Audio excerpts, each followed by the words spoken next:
Hi friends, welcome back YouTube channel. Friends ಎಲ್ಲರೂ ಹೇಗಿದ್ದೀರಾ? Friends ನೋಡಿ, ನಾನಿವತ್ತು ಬೆಂಗಳೂರು ತಾವರೆಕೆರೆ ಹತ್ರ ಇರೋ ಹೊನ್ನವ ಮಂತ್ರಾಲಯಕ್ಕೆ ಹೋಗಿದ್ದೆ. ಏನಕ್ಕೆ ಹೋಗಿದ್ದೆ ಅಂದರೆ, ನಾನು ದೇವರ ದರ್ಶನ ಒಂದು ಹೊಸದು ಯೂಟ್ಯೂಬ್ ಚಾನಲ್ ಶುರು ಮಾಡ್ತಿದ್ದೆ. ಹಾಗಾಗಿ ನಾನು ರಾಯರ ದರ್ಶನ ಮಾಡಿನೇ ಫಸ್ಟು ವಿಡಿಯೋ ಮಾಡಬೇಕು ಅಂದ್ಕೊಂಡಿದ್ದೆ. ಹಾಗಾಗಿ ನಾವು ಒನಗಾನಹಟ್ಟಿ ಇದೆಯಲ್ಲ, ಅಲ್ಲಿ ಹೊನ್ನವ ಮಂತ್ರಾಲಯ, ಅಲ್ಲಿಗೆ ಹೋಗಿದ್ದೆ ದೇವಸ್ಥಾನಕ್ಕೆ. ನಾನು ಫಸ್ಟ್ ಟೈಮೇ ಹೋಗಿದ್ದೆ ಫ್ರೆಂಡ್ಸ್. ತುಂಬ ಜನ ಇದ್ದರು ಎಲ್ಲರೂ. ಅದು ಮಾಗಡಿ ರೋಡಲ್ಲಿ ಬರುತ್ತಲ್ಲ, ತಾವರೆಕೆರೆಗೆ ಹೋಗೋ ರೋಡಲ್ಲಿ ಹೊನಗನಹಟ್ಟಿ ಸ್ಟಾಪಲ್ಲಿ ಇಳ್ಕೊಂಡು ಒಂದು 3 ಕಿಲೋಮೀಟ್ರ್ ಹೋಗಬೇಕು.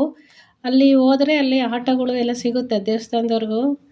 ಹೊನ್ನವ ಮಂತ್ರಾಲಯ ಅಂತ ಟೆಂಪಲು, ರಾಘವೇಂದ್ರ ಸ್ವಾಮಿ ಮಠ ಥರ ಮಾಡ್ಕೊಂಡಿದ್ದಾರೆ ಅಲ್ಲಿ. ನಾನು ರಾಘವೇಂದ್ರ ಸ್ವಾಮಿ ಮಠದಲ್ಲೇ ಹೋಗಿ ಶುರು ಮಾಡಬೇಕು ಅಂದ್ಕೊಂಡಿದ್ದೆ. ನಾನು ಅಷ್ಟು ದೂರ ಹೋಗೋಕ್ಕಾಗಲ್ಲ. ಹಾಗಾಗಿ ನಾನಿಲ್ಲಿ ಹೊನ್ನವ ಮಂತ್ರಾಲಯದಲ್ಲೇ ಫಸ್ಟು ಶೂಟ್ ಮಾಡಿ ನಾನು ವಿಡಿಯೋ ಮಾಡಿ ಹಾಕೋಣ ಅಂದ್ಕೊಂಡು ಇಲ್ಲೋಗಿದ್ದೆ. ನಾನು ಬೆಳಗ್ಗೆ 9-9:30 ಹೋಗಿದ್ದೆ ಫ್ರೆಂಡ್ಸ್. ಆಗಲೇ ತುಂಬ ಜನ ಬಂದುಬಿಟ್ಟಿದ್ರು ದೇವಸ್ಥಾನಕ್ಕೆ, ಟೆಂಪಲ್ಗೆ. ಅಲ್ಲಿ ಎಲ್ಲ ತಮ್ಮ ಕೋರಿಕೆಗಳು ಏನಿದೆ ಅಂತ ಎಲ್ಲ ದೇವ್ರ ಹತ್ರ ಕೇಳ್ಕೊಂಡು ಪ್ರದಕ್ಷಿಣೆ ಆಗ್ತಾಯಿದ್ರು. ನಾನು ಅಲ್ಲಿ ಫಸ್ಟ್ ಟೈಮ್ ಹೋಗಿರೋದ್ರಿಂದ ನಾನು ಅಲ್ಲಿ ಸ್ವಾಮಿಗಳ್ನೆಲ್ಲ ಕೇಳಿದೆ.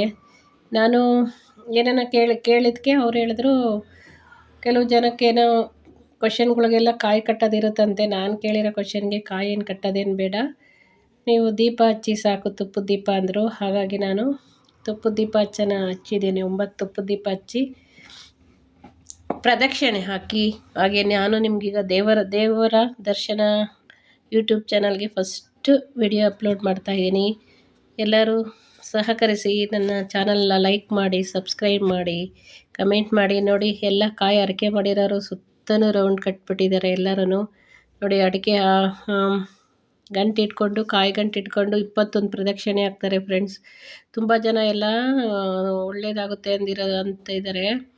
ಅದಕ್ಕೆ ನಾನು ಯೂಟ್ಯೂಬು, ಫೇಸ್ಬುಕ್ಕು ಇದರಲ್ಲೆಲ್ಲ ನೋಡಿದ್ನಲ್ಲ, ಹಾಗಾಗಿ ನಾನು ಹೋಗಿ ಫಸ್ಟೇ ಅಲ್ಲಿಂದ ವಿಡಿಯೋ ಮಾಡಿಬಿಟ್ಟು ಅದನ್ನೇ ಅಪ್ಲೋಡ್ ಮಾಡೋಣ ನನ್ನ ದೇವರ ದರ್ಶನ ಯೂಟ್ಯೂಬ್ ಚಾನಲ್ಗೆ ಅಂದ್ಕೊಂಡು ಹೋದೆ. ನೋಡಿ, ಶ್ರೀ ಕ್ಷೇತ್ರ ಹೊನ್ನವ ಮಂತ್ರಾಲಯ ಮಂದಿರ ಅಂತ ಬೋರ್ಡ್ ಹಾಕಿದ್ದಾರೆ. ನೋಡಿ, ಸುತ್ತಲೂ ಕಾಯಿ ಕಟ್ಟಿದ್ದಾರೆ ಫ್ರೆಂಡ್ಸ್, ತುಂಬ ಕಟ್ಟಿದ್ದಾರೆ. ಕೆಲವು ಜನ ಎಲ್ಲ ತುಪ್ಪದ ದೀಪ ಹಚ್ಚುತ್ತಾ ಇದ್ದಾರೆ. ಅಲ್ಲಿ ಹೋಗಿ 21 ವಾರ ಕಂಪ್ಲೀಟ್ ಮಾಡಿದ್ರೆ ಅವ್ರು ಏನು ಅಂದ್ಕೊಂಡಿರ್ತಾರೋ ಅದು ಸಕ್ಸಸ್ ಆಗುತ್ತಂತೆ. ಹಾಗಾಗಿ 21 ವಾರ ಕಂಪ್ಲೀಟ್ ಹೋಗಲೇಬೇಕು ಅಂತ ಹೇಳಿದ್ದಾರೆ. ನಮಗೇನು ಅಷ್ಟು ಆ ಥರ ಏನು ಹೇಳಲಿಲ್ಲ. ನಮ್ಮ ಇಷ್ಟ ಬಂದರೆ ನಾವು ಹೋಗಿ ಹಚ್ಬೋದು ದೀಪ, ಇಲ್ಲ ಅಂದರೆ ಇಲ್ಲ. ಏನಾರು ಸಂಕಲ್ಪ ಮಾಡಿಕೊಂಡು ಕಾಯಿ ಎಲ್ಲ ಹರಕೆ ಮಾಡ್ಕೊಂಡು ಇದ್ದರೆ ಅದು ನೆರವೇರುತ್ತೆ ಅಂತ ಹೇಳ್ತಾರೆ. ಹಾಗಾಗಿ ಅವ್ರವ್ರ ಹರಕೆಗಳು ಅವ್ರವರೇ ಮಾಡ್ಕೊಬೇಕಂತೆ. ನಮ್ಮ ಹರಕೆ ನಾವೇ ಮಾಡ್ಕೊಬೇಕಂತೆ, ಆ ಥರ ಇದೆ ಇಲ್ಲಿ.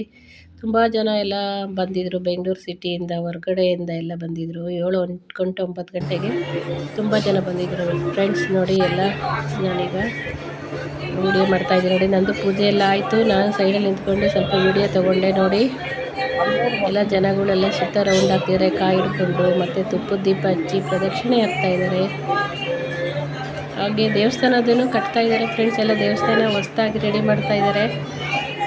ಫುಲ್ಲು ಊಟದ ಹಾಲು ನೋಡಿ ಹೊಸ್ದಾಗಿ ರೆಡಿ ಮಾಡ್ತಾಯಿದ್ದಾರೆ. ದೇವಸ್ಥಾನ ಸುತ್ತಲೂ ಕಟ್ತಾಯಿದ್ದಾರೆ. ಹೊರಗಡೆ ಎಲ್ಲ ಏನು ಇಟ್ಟಿಗೆ ಕಟ್ಟಡ ಎಲ್ಲ ಆಗ್ತಾಯಿತ್ತು. ನೋಡಿ, ಎಲ್ಲ ಚೆನ್ನಾಗಿದೆ. ನೀವು ಹೋಗಿ ಬನ್ನಿ. ನನ್ನ ಯೂಟ್ಯೂಬ್ ಚಾನಲಿಂದ ದೇವರ ದರ್ಶನ ನಿಮಗೂ ಮಾಡಿಸ್ತೀನಿ. ಸಬ್ಸ್ಕ್ರೈಬ್ ಮಾಡ್ಕೊಳ್ಳಿ